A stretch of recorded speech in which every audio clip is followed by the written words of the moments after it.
Ayan guys, good morning. Lalagyan natin ng Yakult yung ating probiotic. Ngayon lang tayo nakabili guys. Pwede naman eh.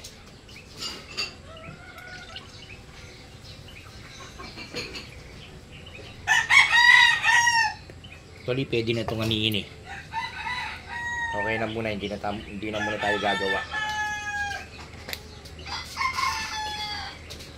Tapos, in-extend natin yung ating loop. Linakyan natin yung ating kulungan kasi gawa ng masisikip yung ating mga ka-warriors. Mimix natin ngayon guys. Ay, aanoy natin.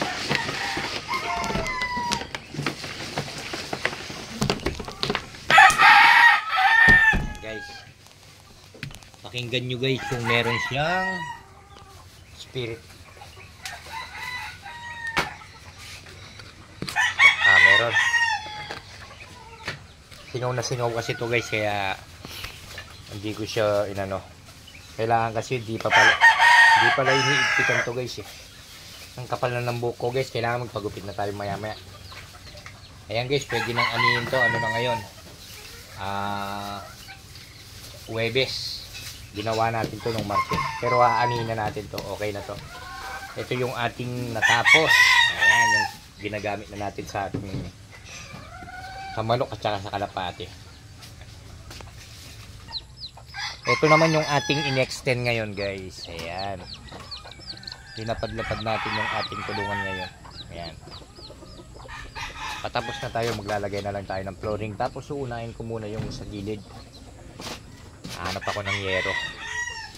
Tapos dito naglagay tayo ng yero para hindi sila masyadong matutuluan. Kasi dito, i-repair ko kasi to guys. Nababasa kasi sila doon. Ay, may butas doon sa may ano na yun. Aayusin na natin tong mga young bird natin na to.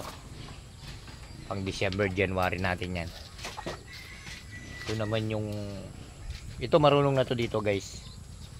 Ngayon guys, kahapon, ginagawa ko to. May nakita akong alaga dito. Ayan, sa butas, yung ahas. Kaso...